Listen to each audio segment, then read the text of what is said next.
चलिए अब तीसरे चैप्टर के कुछ महत्वपूर्ण सब्जेक्टिव प्रश्नों के बारे में बात करते हैं, जो कि इस बार के एग्जाम के लिए आपके लिए बहुत ही इंपॉर्टेंट है।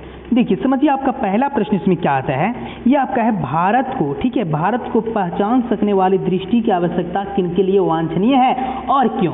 ठीक है, तो ये देखिए आपका पहला प्रश्न है, समझना आपको, भारत को, ठीक है, भारत को पहचान सकने वाली दृष्टि की आवश्यकता यूरोपियन लोगों के लिए वांछनीय है, ठीक है, पहचाननीय है, यानी कि क्योंकि भारत ऐसी अनेक समस्याओं से भरपूर है जिनका समाधान होने पर यूरोप के लोगों की अनेक समस्याओं का निदान संभव है। ठीक है, उसी प्रकार से आपका देखिए नेक्स्ट बहुत ही सरल और सहज तरीका से उत्तर को बनाया गया है, आप इस उत्तर को देखिए और समझिए। ठीक है, देखिए आपका दूसरा प्रश्न आता है, लेखन ने किन विशेष क्षेत्रों में अभिरुचि रखने वाले के लिए भारत का प्रत्यक्ष ज्ञान आवश्यक बताया है। तो लेखक ने बताया है कि जिन्हें भूविज्ञान में, ठीक है, जिन्हें भूविज्ञान में, वनस्पति जगत में, जीवों के अध्ययन में, पुरातत्व के ज्ञान एवं नीति शास्त्र जैसे विषयों में विशेष अभिरुचि है, उन्हें भारत का प्रत्यक्ष ज्ञान आवश्यक है। ठीक है, उसी प्रकार से आपका देखिए तीसरा प्रश्न है, इंपॉर्टेंट प्रश्न है, लेखक की दृष्टि में सच्चे भारत के दर्शन कहाँ हो सकते हैं और क्यों। बहुत इंपॉर्टेंट प्रश्न है, ठीक है। देखिए लेखक की दृष्टि से सच्चे भारत के दर्शन भारतीय ग्रामीण जीवन में, यानी गांव में हो सकते हैं। भारतीय ग्रामीण जीवन, ठीक है, ग्राम्य संस्कृति में सच्चा भारत निहित है, क्योंकि सच्चाई, ठीक है, क्योंकि यहाँ पे आपको क्या बतलाना है, क्योंकि सच्चाई, ठीक है, क्योंकि सच्चाई, प्रेम, करुणा, सहयोग की भावना ग्रामीणों में कूट कूट कर भरा होता है। ठीक है, उसी प्रकार से आपका देखिए चौथा प्रश्न है, क्या कह रहा है, चौथा प्रश्न आपका बहुत इंपॉर्टेंट है, ये भी प्रश्न,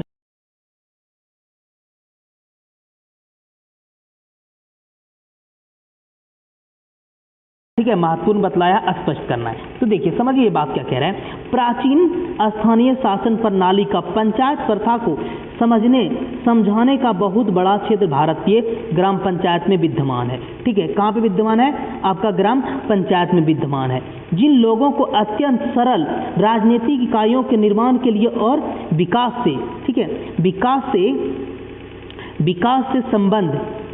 से संबंध प्राचीन युग, ठीक है, विकास से संबंध प्राचीन युग कानून के, उसके बाद पुरातन रूपों के विषय में हुए अनुसंधान की महत्ता को समझाने की क्षमता प्रदान करनी है। इसके लिए भारत की ग्रामीण पंचायतों को लेखक ने ही महत्वपूर्ण बतलाया, आवश्यक भी माना है।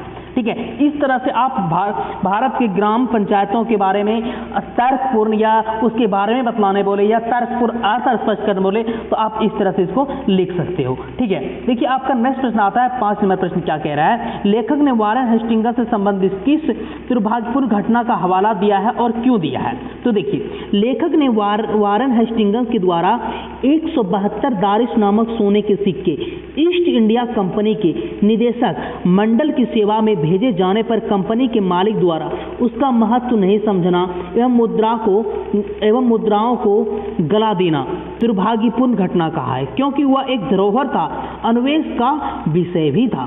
ठीक है, उसी प्रकार से आपका नेक्स्ट प्रश्न आता है, 6ठा नंबर, देखिए क्या कह रहा है, भारत के साथ यूरोप के व्यापारिक संबंध के प्राचीन प्रमाण लेखक ने क्या दिखाए हैं। तो देखिए लेखक के अनुसार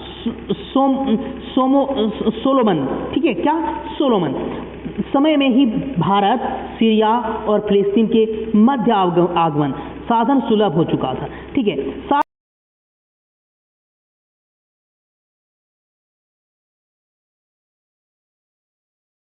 भी थे, बंदर, मोर, चंदन आदि इन सभी वस्तुओं के ऑफिस जो है ना निर्यात की बात बाइबल में भी यानी वर्णन किया है और बाइबल में कहा भी गया है, क्योंकि वे वस्तुएं भारत की, ठीक है, सीवी यानी भारत के सिवा किसी अन्य देश में, भारत के सिवा जो है ना किसी अन्य देश में नहीं लाई जा सकती थी।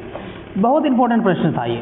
उसके बाद 7वां नंबर आपका प्रश्न है, भारत किस तरह के अतीत सुदूर भविष्य को जोड़ता है, स्पष्ट करना, यानी भारत अतीत और सुदूर भविष्य के बारे में बतलाना है, स्पष्ट करना है। देखिए भारत अतीत और भविष्य, ठीक है, को जोड़ता है। यहाँ मानवीय जीवन का प्राचीन ज्ञान विद्यमान है, यहाँ की भूमि प्राचीन इतिहास से जुड़ी है, यहाँ की संस्कृत भाषा के द्वारा विश्व की चिंतन की ऐसी धारा में अवगाहन का अवसर मिलता है जहां अभी तक अज्ञात थी।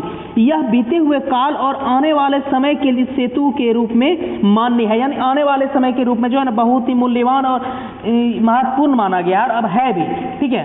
उसके बाद देखिए आपका नेक्स्ट प्रश्न आता है 8 नंबर, क्या कह रहा है, मैक्स मुलर ने, ठीक है, मैक्स मुलर ने संस्कृत की कौन सी विशेषता और महत्व बतलाए हैं। देखिए मैक्स मुलर के अनुसार संस्कृत की पहली विशेषता इनकी प्राचीनता और इनके वर्तमान रूप में भी अत्यंत प्राचीन महत्व भली भांति सुरक्षित है, ठीक है, भली भांति क्या है, सुरक्षित है। संस्कृत की मदद से ग्रीक, लैटिन, उसके बाद ग्रीक और एंग्लो ग्रीसिन जैसी की ट्यूनिक भाषा को कैल्टन था स्लो भाषा में भी बताया है और विद्यमान भी समानता भी, यानी आसानी से एक दूसरे के बारे में हल किया जा सकता है या एक दूसरे के स्लो के बारे में बताया जा सकता है, ठीक है, इसके दूसरे के बारे में स्लो के बारे में बताया जा सकता है। उसके बाद आपका नेक्स्ट प्रश्न आता है 9 नंबर, देखिए क्या कह रहा है, संस्कृत और दूसरी भारतीय भाषाओं के अध्ययन के पश्चात जगत को प्रमुख लाभ क्या हुआ है, ठीक है, प्रमुख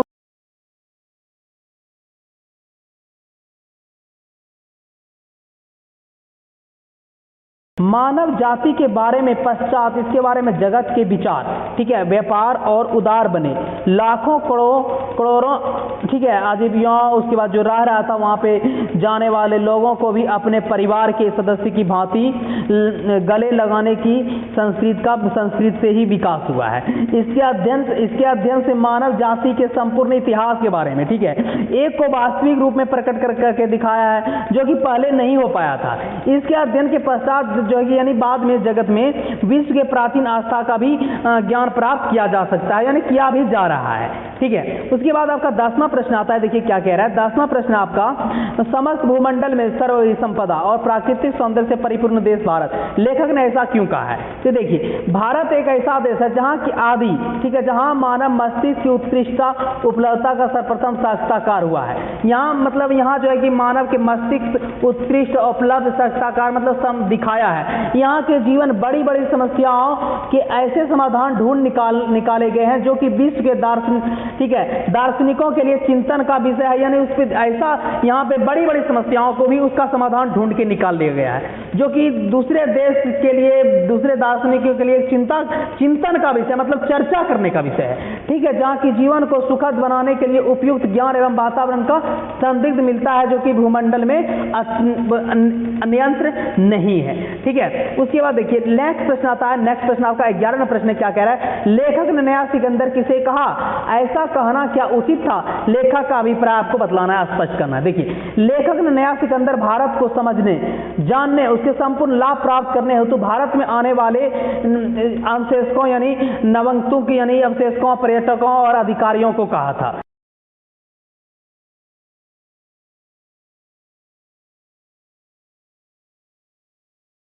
सिकंदर कहना अतियोक्ति नहीं है, यह उचित है, ठीक है। उसके बाद आपका 12 नंबर प्रश्न है, देखिए क्या कह रहा है, धर्मों की दृष्टि से भारत का महत्व, बहुत इंपॉर्टेंट प्रश्न है यह, धर्मों की दृष्टि से भारत का क्या महत्व है, भारत से हम क्या सीखे, पाठ के आधार पर बतलाना है आपको। देखिए भारत जो है कि प्राचीन काल में ही धर्मों का विकास का केंद्र है। यहाँ धर्म के वास्तविक उद्भव इसके, ठीक है, वास्तविक जो है कि उद्भव और उसके प्राकृतिक विकास तथा उसके परिहरी इसके बारे में प्रत्यक्ष परिचय मिलता है। भारत में वैदिक धर्म की भी भूमि है, या बौद्ध धर्म की भी भूमि है, गौतम बुद्ध की जन्मभूमि है, ठीक है। उसके बाद पारसियों के जरासुद्ध धर्म की यह शरण स्थली भी है। आज भी यहाँ नृत्य की नए मत और मनांतर प्रकट एवं विकसित होते जा रहे हैं।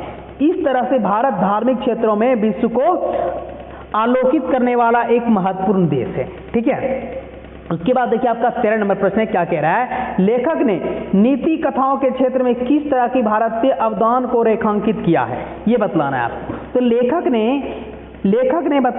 ने बताया है कि, ठीक है, लेखक ने बताया है कि नीति कथाओं के अध्ययन के क्षेत्र में नव जीवन, ठीक है, संचार हुआ। समय समय पर विविध साधनों मार्गों द्वारा अनेक नीति कथाएं पूर्व से पश्चिम की ओर भी प्रवाहित रही है, ठीक है, बतलाया गया है। देखिए आपका इसमें नेक्स्ट और लास्ट प्रश्न है, देखिए क्या कह रहा है, लेखक, ठीक है, लेखक वास्तविक इतिहास किसे मानता है और क्यों।